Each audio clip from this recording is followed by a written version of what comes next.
Morning. Sorry, Kevin. Welcome to Energizing the Seated. So I'm going to talk for half an hour or so about how to get up out of your chair. So first, I just want to start with letting folks know to make yourself comfortable. Sitting in a chair all day kind of sucks, and we've got some space here. So if you want to stand, you're welcome to stand. If you want to sit on the floor, if you want to turn your chair around and kneel on it, there are a lot of different ways to do that. We'll talk about that some more, but I just want to put that out there. Be free, do what you want to do. Just a little bit about myself first. My name is Avi. I'm a Drupal technical lead at Canopy Studios. We're a shop started out in the Bay Area, but we've got developers all over the US, Canada, Mexico. We do cool stuff, and you should come talk to me. I'm on all the things as Froboy, and the things that I couldn't get Froboy, I'm AJ Schwab. So I also just want to put a disclaimer out there. I'm not a professional trainer. I'm a professional Drupaler that likes trying to move. So I do not warrant any of these things to be professional advice. So just a little introduction. Our jobs are to not move for 40 hours a week or more. It's literally our job to be in one place in front of a keyboard and not move from there. It's pretty much physically impossible to do our jobs in any other situation. There's some like treadmill desks and stuff like that, but until like our heads-up displays and dictation get a little bit better, we're gonna be pretty much stuck behind the desk to do all of our work. And so while the Earth is still in a pretty good place, and we're not quite Mad Max style. They say that sitting is the new smoking, and it's slowly eating away at our bodies. So the goal of this is to try and help us kind of counteract those things a little bit. The picture here, just to dictate, is a GIF from Mad Max Fury Road. Nux talking about his mates Larry and Barry, who are the cancer that are eating away at his body. Like I said, we're not going to get out from behind the desk anytime soon. We're going to be doing this for a while, and the best we can do is try and live with it and make the best of being desk bound. So let's make it not mediocre. This is a picture of a Morton Joe with the words mediocre. So, I've been using a standing desk for about 4 years. I really enjoy it, and I highly recommend it. The thing about standing desks, people think you need a complicated setup. It's really not that bad. I was pretty lucky, and my first standing desk was super awesome. And I worked at the university, and we were redoing an office, and I was like, hey, I want some cool stuff. And they were like, go pick out some cool stuff, and I picked out some cool stuff. So we got electronic, moving desk. We got these really cool chairs that have arms in different positions that allow you to sit in them a lot of different ways. And that was awesome. I moved on to my next job and didn't have a standing desk. And so what I did was took a 27-inch studio display box and some books and a couple hard drive boxes and an iPad box and some other random stuff that I found, and I made a standing desk. And that worked really well.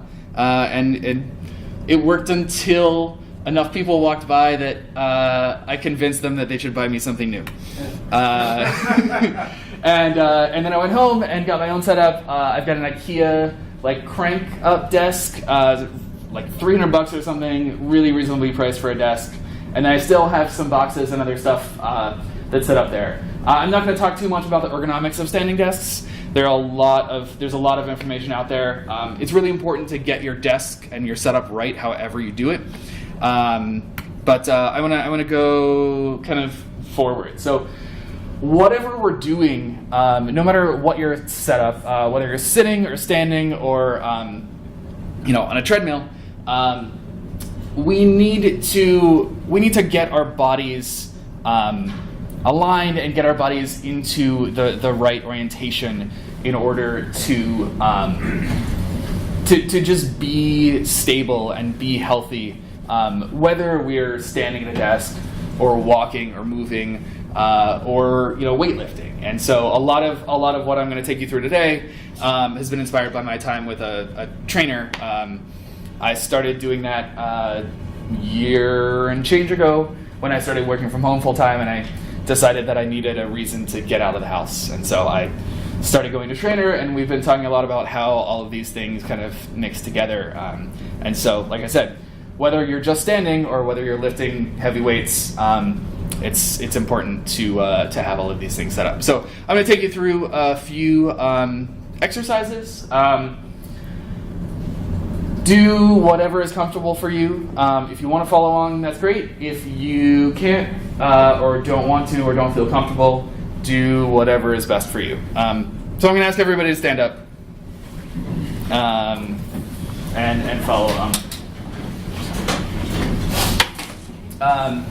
So like I said, first, in order to do anything, we need to stand well. And you might think this is pretty straightforward, but it's a thing that we don't necessarily do correctly all the time. And as humans, we've kind of transitioned into doing a lot of these things poorly because of the situations we've been put in. So the first thing to do when you're standing, you want to get your head kind of back to your shoulders and in a neutral position. So a lot of us will kind of hunch forward or have our heads too far forward. You want to just bring your neck back and your head kind of back on your shoulders. You want your spine to be straight and in a neutral position, and bring your shoulders back, but not puff out your chest. You don't want to be out and kind of back, but you want to just bring your shoulders back so that your chest is in a good position. Like I said, you want your rib cage down, but not puffy. So when you're breathing, you're tensing your abs, which brings your rib cage down instead of ballooning out your rib cage. So you don't want to breathe from the top of your chest. You want to breathe from the bottom. We'll talk about that in a sec. So like I said, when you're breathing, you want to engage your abs, and you want to breathe from your belly. You also want to squeeze your butt. So your pelvis has a tendency to roll forward when we're standing, and so or roll backwards. So if you squeeze your butt a little bit, it'll turn your pelvis down and straight, and that'll kind of get all of your back into a little bit better alignment. Finally, when you want to look down at your feet, you want them to be straight and parallel, about shoulder width apart. And when you're standing, a lot of people have a tendency to turn their feet out or in, or have them too wide, or stand perfectly straight. Keeping your feet solid and shoulder width is a good way to keep a good posture. So the next thing I want to talk about, like I started alluding to, this thing called diaphragmatic breathing is really important in a lot of ways to help us stabilize and really be a more complete and stable person. So if you've ever played a wind instrument, I learned about this like in middle school. I was playing the trumpet, and they were teaching us how to breathe. And so you want to breathe. You want to breathe with your diaphragm, and when you're breathing, you want to breathe in through your nose. And so breathing in through your nose means you're taking in a longer, kind of more intentional breath, because your nostrils are smaller, and it kind of forces you to be more intentional with your breathing. So you've got your standing. You breathe in through your nose, and like I said, you don't want to breathe into your chest. You want to breathe into your belly. So imagine you can hold your hands on your belly. This exercise, if you want, you can lay down on the ground but I figured that would be a little too much for the room. So you can hold your hands on your belly and practice this at home. If you practice this at home, you can lay down on your back with your knees up and put your hands on your belly and feel it rise. But for now, what we'll do is you can keep your hands on your belly, breathe in through your nose, and feel your stomach expand. So you want to breathe in, feel your stomach expand, and your diaphragm, which is this muscle between your lungs and your intestines and everything down below. You want to breathe with that. So that's what you want to control. So not your chest, not your kind of upper torso, but you want to breathe into your belly. So let's just take a couple of breaths.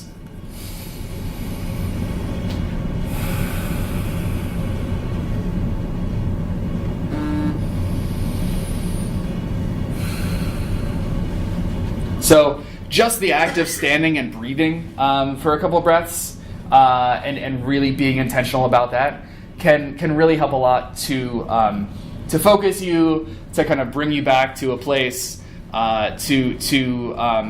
it has benefits all across your body and your mind. So that's, I think, something that's really, really nice to be able to do. The next thing we're going to do is just some stretches. So again, these are all things I'm going to talk about a little bit later. These are all things you can do wherever you are when you're working, whether you work from home, whether you're in an office. Taking the time to do some things like this is really important to make sure that you're moving and that you stay active throughout the day. And I'll go through that a little bit. Okay, so we're standing. We've got our feet planted. We've got our butt squeezed. We've got our torso solid. We've got our shoulders back and our heads neutral. So now we're just going to go through some exercises that can help you kind of get your body moving a little bit.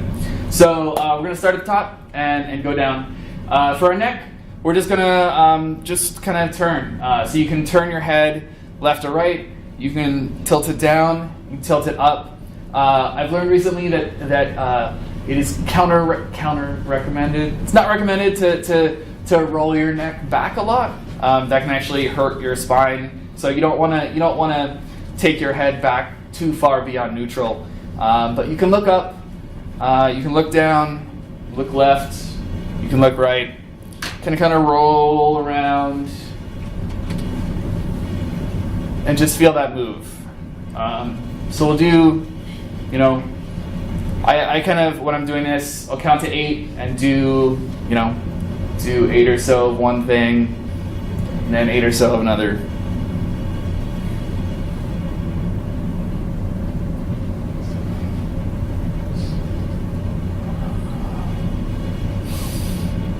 So just move. You can feel kind of all the pieces getting into place. This stuff is all, it's all kind of, whether you do yoga, whether you do weightlifting, whether you don't do any exercise at all and just want to kind of move around a little bit, the same things all apply. So next up, we're going to work on our shoulders. So I really like, so our shoulders, just kind of keep your feet and your torso steady again. And we're just going to make circles with our shoulders. So start going back and just make some shoulder circles. Just lifting your shoulders and then pinching your shoulder blades in the back and coming down. You can leave your arms loose and just kind of let them hang, and then go forward. So same thing, just reverse. Pinch your shoulder blades, bring your shoulders forward, let them drop. You can make sure you're breathing while you do this. Breathing in through your nose. You breathe out through your nose and mouth, and that can kind of help you get more full breaths. So we've got our shoulders. At any point through this, You just kind of shake it out if you want. Shake your arms, kind of stomp your feet. Do whatever you need to keep it moving. Next is our elbows. I really like the cue for this. You know when you go to a photo booth or like a fun house, you get those giant crazy glasses. So imagine you got these big funhouse glasses on. So we're gonna start. We're gonna take the glasses on, or put the glasses on, and then we're gonna make big circles around our elbows. So you're gonna be putting the glasses on, and then making elbow circles with your hands moving out and around, and then back towards your face. So big circles, putting the glasses on. And we'll do a few of those. Once you got the glasses on, what do you got to do? You got to take them off. So we'll go out. This is really nice to get your elbows moving, get your shoulders engaged. I'm gonna feel this tomorrow.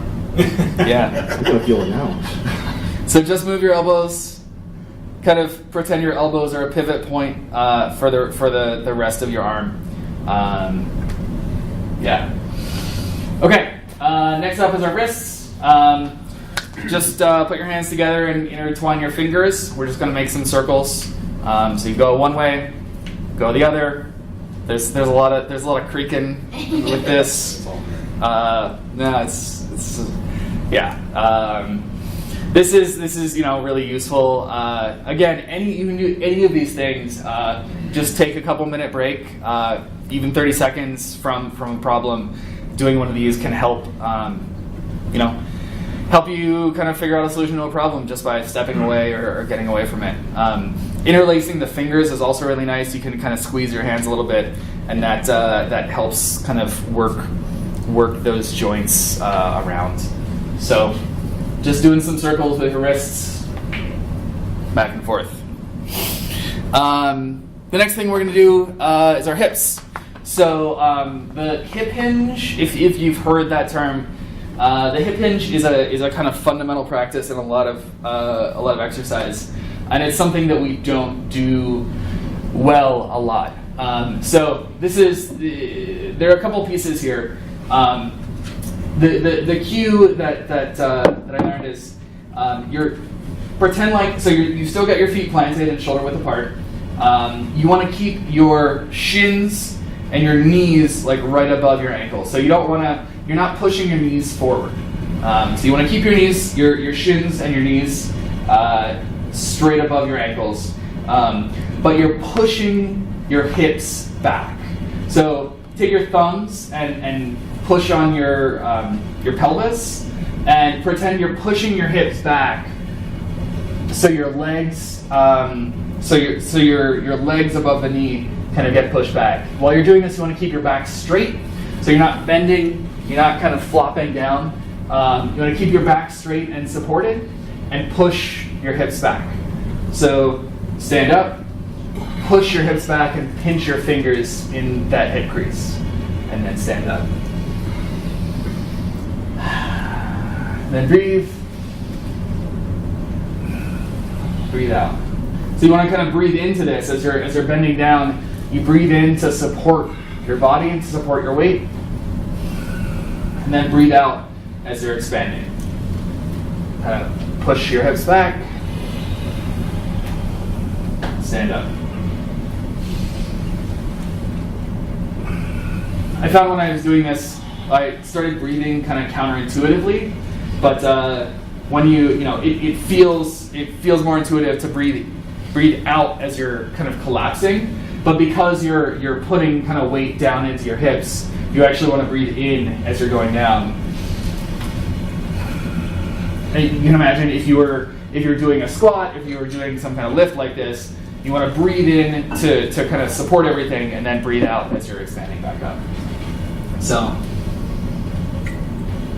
push your hips back, stand up. So it's a really good way to kind of get the shoulder and the back moving. You can also just kind of do some hip circles. So kind of hula hoop style. Hold your hand on your hips, move it around, move it the other way. That just kind of gets you moving, especially if you're standing or you're sitting. This kind of can engage a lot of the muscles in your butt, your front. Very nice to keep moving. Okay, so the next thing we're going to do is a couple exercises with our legs and our ankles. So this is a little bit easier with your shoes off, but I didn't ask you that at the beginning. Just as you're standing, put one foot back on your toe, and you're just going to make circles with your heels. So have your toe on the floor and just move your heel around in a circle. Go one way and then the other, keeping most of your weight on your flat foot. These are really good if you're standing. You can do this while you're at your keyboard. Just kind of, if you're at a standing desk, you can just kind of make these circles. So once you're done there, just switch the other foot, toe back on the ground, and do some circles. If you need to hold on to something, feel free. Yeah, just do a little keyboarding. Okay. The last thing we're going to do is start at 10:30, right? 10:20. 10:20. Yeah. Okay. The last thing we're going to do is called ankle clearing. So this is a really good exercise. It's actually more for your knees. So what we're going to do, we're going to take and put one foot right in front of the other. So you've got your heel to your toe. It's a little bit hard if you need to hold on to a chair. This is a good time to do it, or podium, whatever. So put one foot in front of the other, and I kind of describe this as like a ballet. You can kind of put your arms up in a ballet kind of style thing. But what you're going to do is bend your knees so that your knees kind of go forward and your ankles stay in place. So you don't want to lift the heel up. You don't want to bend too far. But just bend your knees so that they clear your ankles, so that they go forward, kind of so that your knees are over your toes now, and then stand back up. If you need to do whatever with your arms that makes you comfortable, just bend those knees and stand back up. Do that a few times. This one's definitely the hardest. It really does help to hold on to something. Squeeze your thighs together, it helps with balance. Yeah.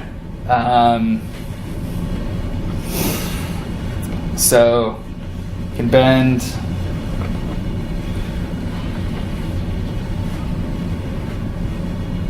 And then rearrange your feet. Put the one that was in front and back.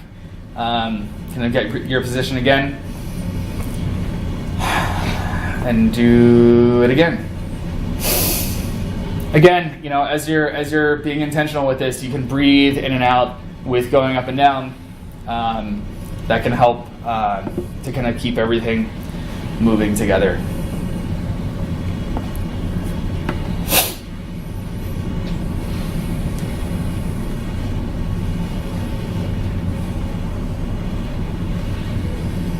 Okay.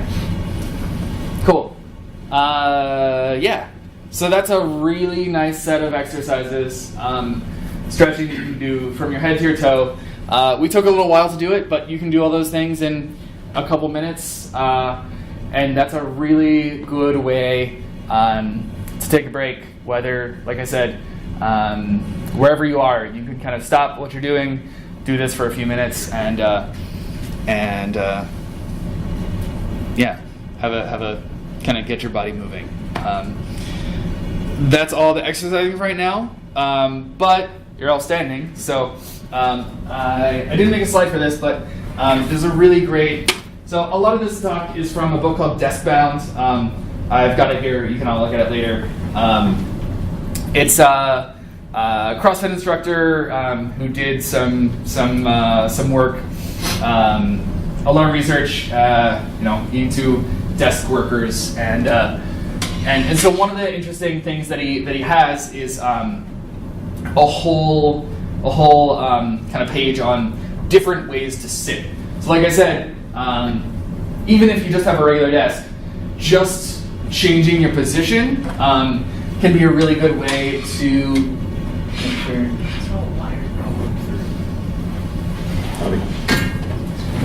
So even if you're sitting, and there's actually a lot of just good ways to sit, but if you want to sit down, you can kind of sit forward on your chair.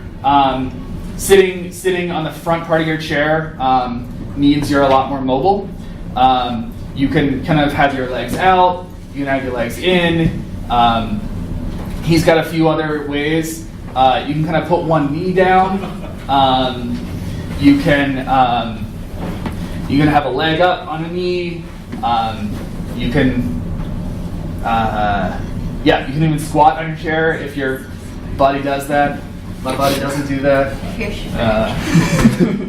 But yeah, so you can reposition yourselves however you like. But I encourage you to find a different position to sit in than you were when you started. And again, just trying to move and reposition yourself as much as you can throughout the day is really important in not getting bound up in the same position all the time. I was saying before we started the session, I woke up this morning feeling horrible because I spent a lot of yesterday just not moving and talking to people. And I didn't do hardly any of these things that we talked about that I'm talking about right now, just because I got caught up in the day. And it's really, really easy to do that, whether you're talking to people, whether you're working on a problem. But taking these breaks is a really good way to keep your body and your mind moving. So one of the things that we want to do throughout our day is create a movement-rich environment. That term comes from the book, but we want to be moving as often as we can, as I've been saying. Why do we have water up here? Everybody knows that water is healthy. You should drink water. It's good for you. But what happens when you drink water? Bathroom break. Drinking water means you have to pee. And what do you have to do to go pee? Most of the time. Depends. When's the deadline for the project you're working on? You have to walk. If you drink water, it's going to force you to get up from your desk. The more you drink, the more you move. It's a really, really good tip that I learned. So just keep your water bottle full. Water has a ton of other benefits too. But like I said, it literally moves you. So yeah, whether you're getting up for the bathroom or just taking a quicker break, getting up repositioning yourself every couple minutes even. Every couple minutes you want to reposition yourself, find a new way to stand, find a new way to sit, lean on something, don't lean on something. All those little kind of micro movements throughout the day are really important to making sure that we don't get stuck. So doing these micro movements, he even talks about fidget bars on desk, which I didn't know about before. But just something where you can put your feet in a different position, whether that's a ball or a bar or a ramp or a box or anything that you have, you can just kind of put on your desk that you have something to kind of move your legs on. And even as you're sitting, if you just take one foot and even just kind of move it up and down or kick or do whatever, that's better than just kind of sitting static. And again, so yeah, you want to do those micro movements as often as possible. Taking like a 2-minute break every 20-30 minutes and then a longer break every hour. And again, when you stand up from your desk, coming back to a different position is really important. So yeah, I'm right at time. I was gonna do some squats if we had some time. You shouldn't squat like the picture here. Just the quick cues. You can keep your heels flat. You want to have your toes forward.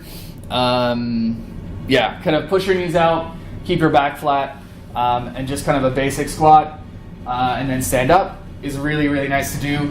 These are really easy to do on a chair. Just get up from your chair, stand behind it, hold on to your chair, and kind of push yourself down. You can almost even think about it as trying to lift the chair, but keeping your feet steady on the floor. And that can kind of help. Again, something you could do right at your desk, pretty much no matter what your setup is. So yeah, that's my talk. Oh, that's not. I didn't get to do this, but I want to say thank you to Jay from Blue City Strength. Blue City. I don't know. My trainer is awesome and helped me a lot with this. Desk-bound is pretty cool. I'll have it here. And that's me. Now I'm going to turn it over to JD. You want to stop and start it? Or Yeah, let's do this now. Don't worry, I'm not going to make you get up, or I'll request that you get up. So hello, thanks for sticking around for the second half of this. Avi, that was awesome. I haven't felt this stretched in a while. So, so for those of you who don't know me, maybe asking, who is this? I'm JD. I've been a Drupal PHP developer for about 6 years. I've been doing HTML since the 90s. I am one of the mid-camp organizers with Avi here. Help organize a Drupal Chicago meetup. And before this, I was a paramedic, an EMT, and a firefighter for about 10 years. Also, in case you've never spoken to me, I have mental illnesses. And I'm here to talk to you about mental health and wellness in tech. Primarily going to be focusing on people who work remotely, but it can be translated into a lot of in-office type things.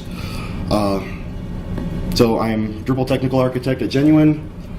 If you want to tweet at me, JD does Deb. I'm on all the Slacks as Dorf. In case you missed the signs on your way in, this is Midcamp. And if you're going to tweet, hashtag Midcamp, and just to show Osmi some love, hashtag Osmi. I'd appreciate it. Does anybody in here know what Osmi is or not know what Osmi is? I know what it is. You know what it is? That was a really odd way to phrase it, wasn't it? Everybody could raise your hands for that. So I'm going to start off with a few disclaimers. For one, I'm not a doctor. I'm not a mental health professional. I'm not here to give medical advice. I'm just here to kind of tell my story. I'm someone with mental illnesses, plural. And I've had some difficulties in the workplace and my personal life because of it, and a lot of it came from trying to figure out how to work remotely. It was difficult to go from working every day in an office, and then before that I was working 24 hours at a time on a shift every third day, and before that I don't remember because that was way too long ago. Other thing, it's okay to laugh. It's okay to laugh as long as you're not laughing to be insulting, as long as you're not laughing at somebody. But this is part of why I do this talk, is to erase the stigma around it, and part of it, erasing that stigma, is not be afraid to talk about it and not be afraid to laugh when something's funny. Also, there may be some naughty language, so I apologize ahead of time. I tend to swear sometimes without thinking about it, so just a heads up. Why do I do this talk? Well, remote work is hard for some people. Some people can do it just great. Some people can say, yes, I'm working from home, everything is sunshine and rainbows. It wasn't like that for me. But it's also a better option for a lot of people. So, I live in Indiana. My office is in Chicago, and we have an office in Boston. I don't have to commute every day. I come in maybe once a week, so I have a nice hybrid schedule. It's great. If I were to look for my kind of job in Indiana, where I live, it wouldn't happen. If remote wasn't an option, I'd probably still be on the ambulance. I probably never would have found my way into this field. So, remote work's great. In-office work, though, if you're introverted, like I am, it can be really difficult because there's not a lot of recharge time. If you're in an open office environment, especially when there's absolutely no place to get away, then you can't have that time to yourself where you just say, I've peopled too much, please just leave me be. I want people who are going through this to know you're not the only one going through this. I still have a really hard time dealing with this fact but you're not the only one going through this if you are. And also, it needs to be talked about. Conversation needs to happen. Like I said, part of the stigma around mental illness is being afraid to talk about it, but don't be. And all of you are here. You're taking the right steps. Even if you don't have mental illness yourself, thank you. So give yourselves a round of applause, please. Just for coming. Seriously, I mean, thank you for coming. Thanks. That was a much-needed drink break. Okay, so why should you care about this? It's a big number. 20% of adults in the U.S. experience mental illness in a given year, and in the tech community, it's a bit higher than that. Why does it matter to me? I have mental illness. In case you haven't been listening for the last 5 minutes, I have mental illness, but I was in denial for a long time, suffering in silence. I also was a victim of this stigma that now I'm working to get rid of because I thought it meant somebody was damaged or weak or different. And I worried if I told people how I was feeling, even so much as my doctor, that, oh, they're coming to take you away. It used to be made, that was the laughing insulting versus laughing because something is actually funny without hurting people. Something I need to tell myself, and I tell myself a lot, I'm not weak. I'm sick. It's an illness. It's not a defect. It's a disease. So, you're going to learn a lot about me, so I want to learn a little bit about you. I see a few familiar faces, but there's some people I don't really know too much about. So, how many of you actually work with the sites or the tech itself? Developers, themers, site builders, blah, blah, blah, down the list. Pretty good portion, yeah, almost everybody. Are any of you project managers, project owners, account managers, anything like that? Okay, so wearing a couple hats, that's... Yeah. Is anybody in HR? Yes. No hands went up. Anybody in upper management? And that could be, a single person shop where you are all of the above. Anybody? See one hand go up, okay. How many of you work remotely? Like 100% remote? Okay, so say about half the room. How many of you are 100% in the office? Okay, got a couple hands going up. And how many of you work a hybrid type schedule where you can do a few days from home, a few days from the office? Okay. All right, so it's a good mix, and that's good. I mean, that's what we're here to talk about. We're also here to talk about what is mental illness. Well, it's a lot of things. Has anybody ever seen a copy of the DSM-4? Yeah, a few hands going up. It's about this thick, and it has criteria defining mental illness, down to if you experience X for Y period of time, resulting in Z, then you have beta. So there's a lot of criteria, and they revise it pretty frequently. They might even be on DSM-5. I should really look that up. But there are different types, like I said, a lot in the DSM-4 or 5. So me, personally, I have major depression. I have anxiety disorder. I have PTSD. I have ADHD, and I'm one away from bingo. And a lot of these, they stack upon each other. They lead to one another. The ADHD could have some relationship to the PTSD happening early in my childhood. Anxiety related to that. Depression because I've got all the above. Now, what are those though? Like I said, DSM-4, a lot of words. The very, very distilled version. Depression is a depressed mood most of the day, particularly in the morning sometimes, that are present every day for 2 weeks or more, at least 2 weeks. Anxiety is feelings of worry, anxiety, or fear that interfere with your daily activities. PTSD is characterized by failure to recover after witnessing or experiencing a terrifying event, something that sticks with you. The psychologist that I went to had a very good analogy for it. We all work with computers. We understand the difference between storage and the RAM, where the RAM is more of your short-term memory that your CPU can just grab the stuff, kick it back and forth. The storage is where everything lives, your long-term memory. Now, what happens with PTSD is your event gets stuck in the RAM.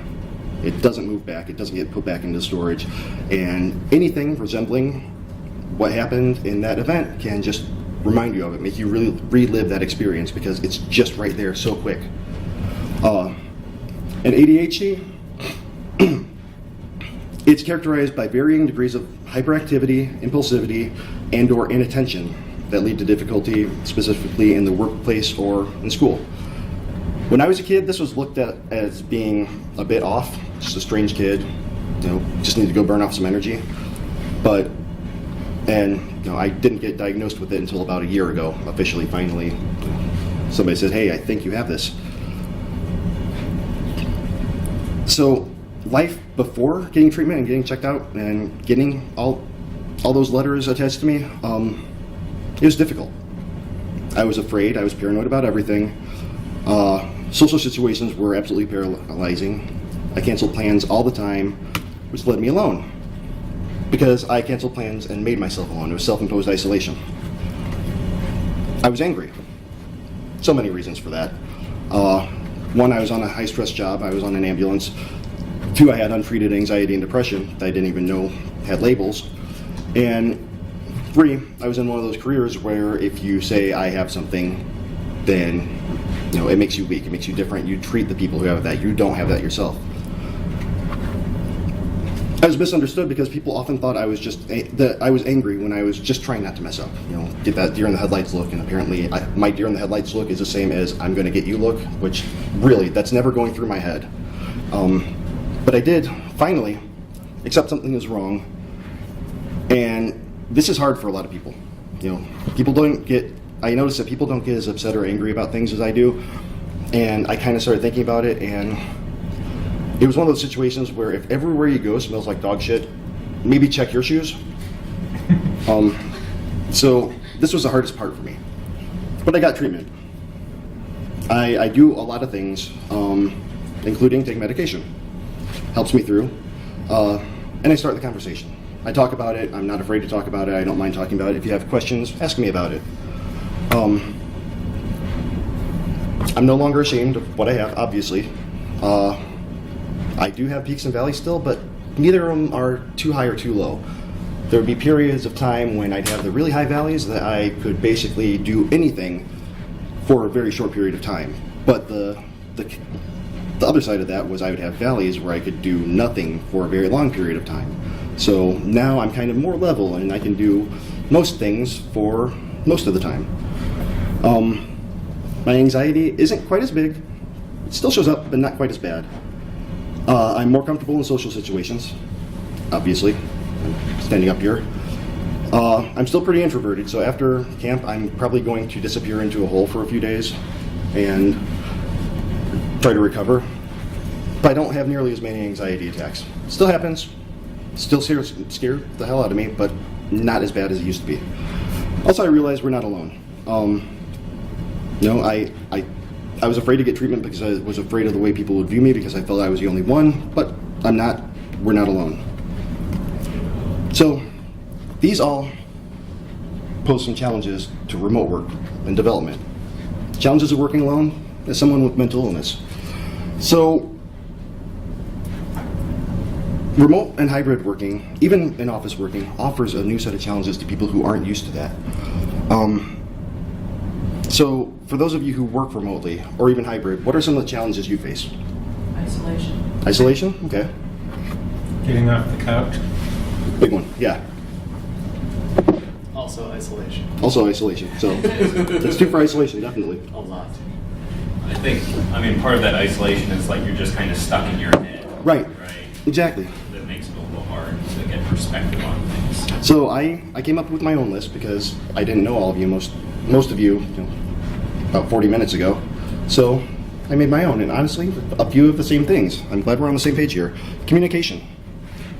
I don't know about all of you, but working remotely, most of my communication is text-based.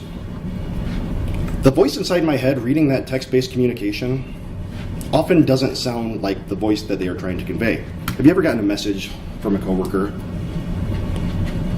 Something along these lines? How do you read that? For me, I read that as a nasty, hey idiot, why the hell did you flurgle the Northlet like that? When in reality, after a little clarification, it's like, hey, this is interesting. I never saw it done like this. Why did you do it like that? Or what led you to this decision? It could be anything in there. So, but the way my mind works, it's, why, dude? What happened? Text-based communication is hard. And especially with remote work, it's difficult to build a rapport with your coworkers.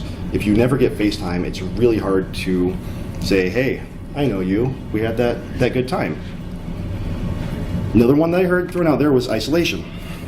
It's very, very easy to feel alone, and it's very, very easy to make yourself alone. It's also very, very easy to start talking to animals. And it's even worse when they start talking back. This is my cat, Parker. He sounds like Lieutenant Commander Worf from Star Trek Next Generation, and most of the time he's just telling me, human, I require food. One thing that I find is guilt. Because I work remotely, I feel guilty when I have to take time off for sickness, for PTO, for anything that's not work related. I feel guilty. And it's really easy to forget that you're not alone on a team. Even though you're not sitting with them, there are other people in your team, usually, I can't say all the time, if you're a shop of one, that poses its own set of problems. But usually, there are people who can pick up if you need to take a day off. No deadline is worth your health. No deadline is worth you suffering through. And especially working from home, if you don't get out of the house, it's hard to disconnect from that work mindset. Now I heard distractions. Get off the couch. Do you work or play Mario? Wherever you're working from happens to be right across from the bathroom.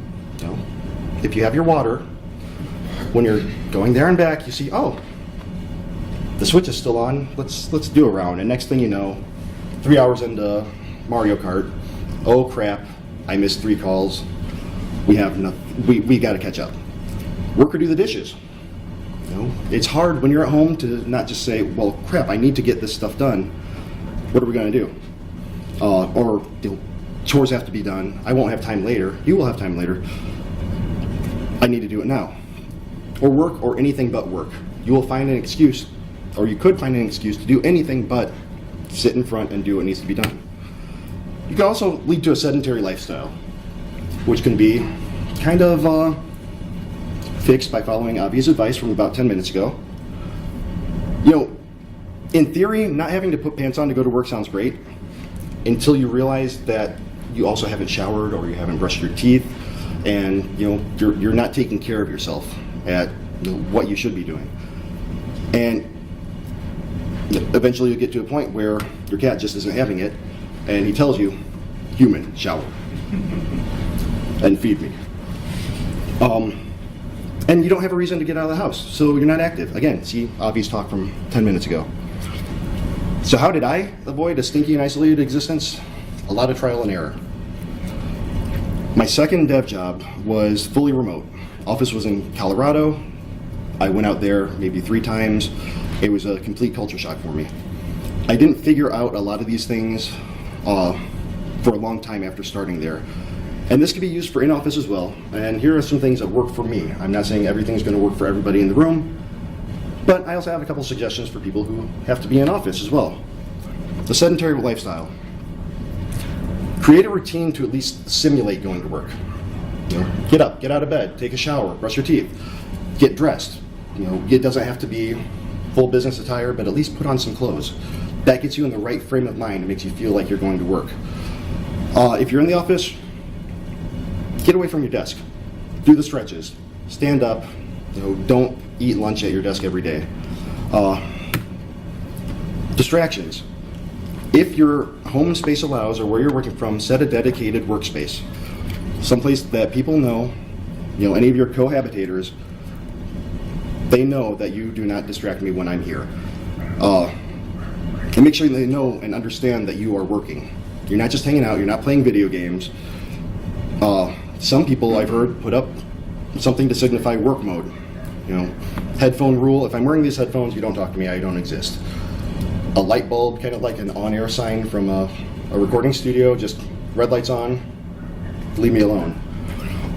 If all else fails, you can lock a door or give a disapproving stare anytime somebody tries to talk to you.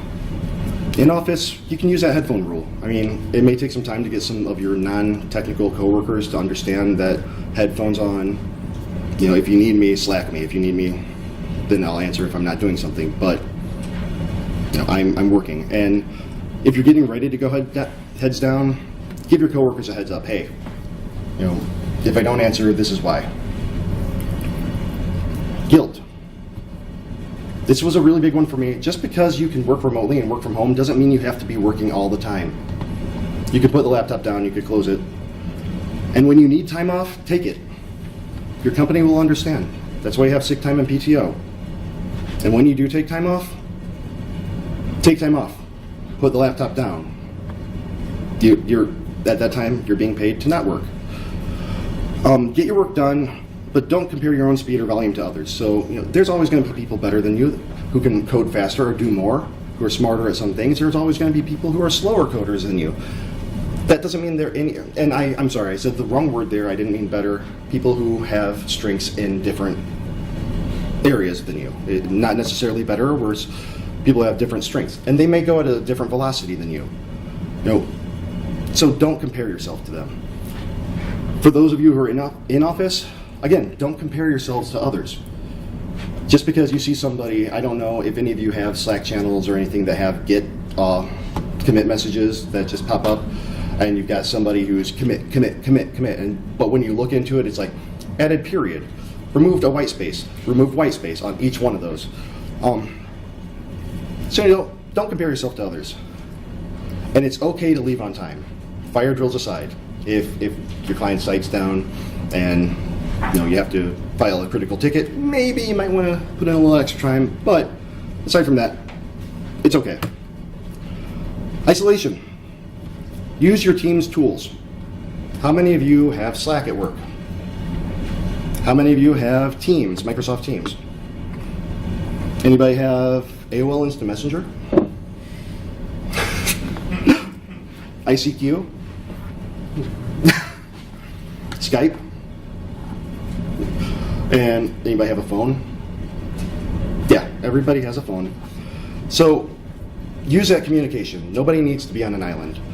And find the time to make human contact. One thing that I found is really interesting, sometimes I need to be around people just to ignore them. Just to see people and be like, nope. Other people live, but I don't need to talk to them. It's great. You can volunteer for things or join a club or do something to get you out of the house. You could also work from a local independent coffee shop. If you live around my part of Indiana, I can recommend a good one. When you're in office and you're not in heads down mode, get to know your coworkers a little bit. Say hi. How was your day? I mean, it's kind of a joke, the office small talk, but you're at least building that relationship with somebody. How was your weekend? When you get new employees in there or new people, say hi. Introduce yourself.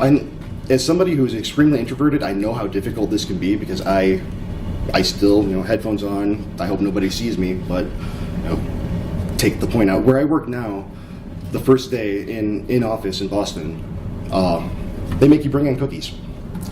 And you set it at your desk, so everybody comes in and takes a cookie and says, hi, good to meet you. And I think that's a really cool idea, and it, at least if it gets you out of your comfort zone a little bit to a point where you get to know who you're working with and they get to know you a bit. And if these aren't options, join communities. And they don't have to be like in-person communities, just places you can talk. I'm on now it's a Discord team, front-end developer Discord team, which has 7,000 users. But there are a few of us who are really active and we've become friends on that just, throughout the day. Hey, I've got an idea, or hey, going through this, just need somebody to talk to. Local user group Slacks, like the Midcamp Slack, is a great one, so I've heard. And a lot of local user groups have their own Slacks. In Chicago, we've got the PHP user group, we've got Web Friends, I think is one, and Chicago Tech. There's a bunch of them. So there's always communities you can communicate with people. Communication. Like I said before, use your team's tools. And find time for FaceTime. This is really important. going back to that slide with the coworker asking you why you nerfed the Garflack, you don't understand what that voice is saying. Hey, can we hop on a call and talk about this maybe? Figure out what's going on, and schedule check-ins with somebody. Like, hey, I know I'm remote. I know you're in office. We work on these projects together. Let's talk. Let's find 15 minutes. Let's call it a stand-up, developer stand-up, whatever, and we'll just go over issues we're having. Then talk over an issue instead of chatting about it. What I mean by that is pick up the phone, hit the call button on whatever your chat thing is, if you have Skype, and don't be afraid to ask questions about meaning. And I found myself doing this a few times because I know the way I read things is always in the most negative way possible. So I will preface a lot of things that I say, hey, I do not mean this as a jerk, so please don't take it as a jerk, but why are you doing this? And everybody that I do that to, first, not a jerk question. Second, here's why. And if you're in office and you have the opportunity, take the conversations offline sometime. Instead of slacking back and forth, whatever, just say, hi, hey, let's talk out this problem. Why don't you come over to my desk and we'll work through it together. So what's mental health got to do with it? Well, again, OSME, Open Sourcing Mental Illness, does a survey yearly. This is the data from 2017 survey for people in tech. It was open to anybody who wanted to answer in tech. It was made available to several people. So the question is, have you been diagnosed with a mental health condition? The average in the US is about 20. That's diagnosed in the general population. Yes, for tech, diagnosis is 42%. Pretty high number. Now, the next one is interesting because to me it goes with that stigma, the fear of being labeled. Do you think you have a mental health condition? And this includes those, yes, diagnosed. I think because I've been told I do. Yes, 43, possibly 19, in case you can't read that. That's over half. Over half of the tech community who answer this thinks that they do, and 43% have been diagnosed with it. That's a lot. Those of us with mental illness, we handle things very differently. And a lot of us have a hard time breaking out of the isolation because it's comfortable, or at least it seems that way because, we know ourselves and we're fine with that. But anxiety plus text-based communication equals a lot of oh shit moments of what do they mean by that? What did I mean by that? You went over.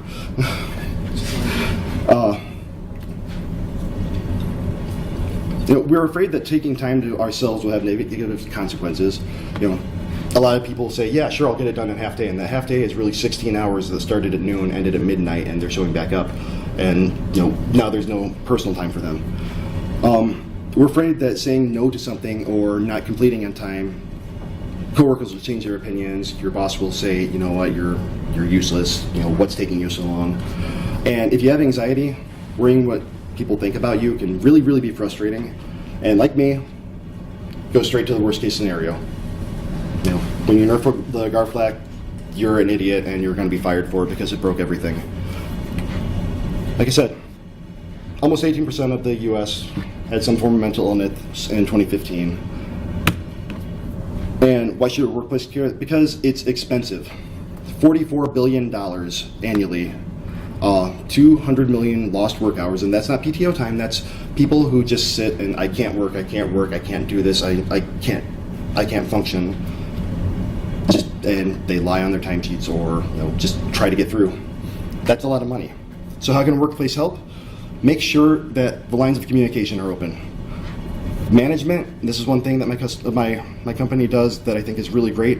I have a scheduled check-in every 2 weeks with my boss, one-on-one for a half hour, talk about whatever we need to talk about.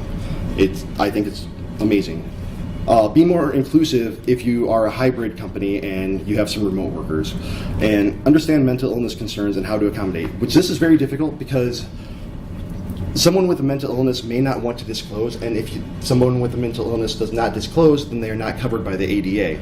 If you say, I have a disability, immediately you get coverage from that. You are protected under the ADA. If a workplace is prepared and educated to deal with a disability, an employee may feel more comfortable about taking time off. They won't They won't sit there for hours on end pretending to do work, filling out the timesheet, and do nothing. I would have times when I'd show up, log in, do nothing for days, but still log the time. Because I was afraid of going to my boss, because I was afraid of what they'd say, and I ended up, leaving that place because I wasn't comfortable with the way they handled it. But if I would have just said, hey, I need a day, I need an afternoon, recharge for 4 hours, recharge for 8 hours, suddenly I have 32 billable hours more than what I'm lying about. So you can work remotely and not end up like my grumpy cat Parker. One thing I do ask, if you have the time, 2018, I think we might be on the 2019 survey, osmehelp.org research. It really helps us at OSME decide where to put our efforts and get the statistics that we can use on our talks.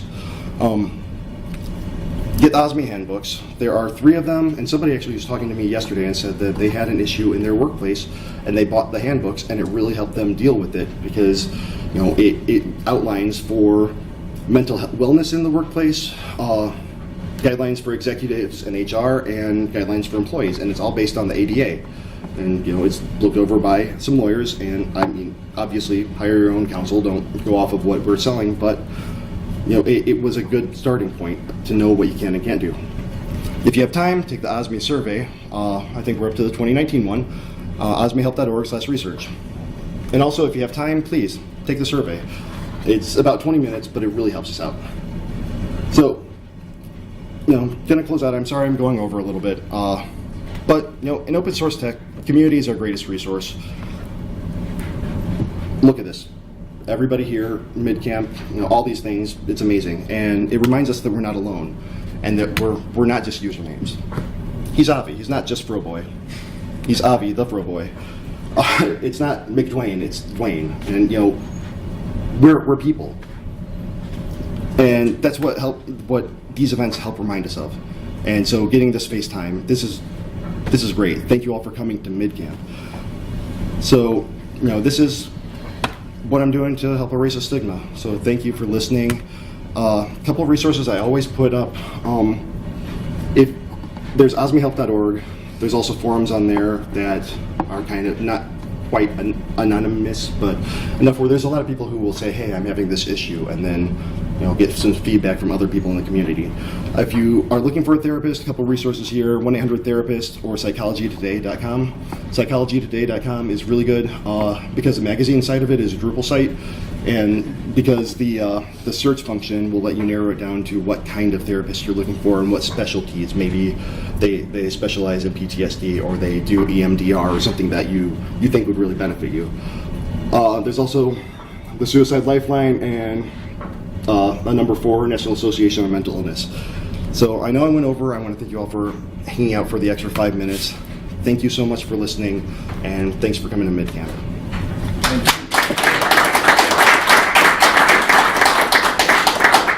If you have any questions, I'll be around, but I'm not going to take up this room any longer than we already have. Thank you.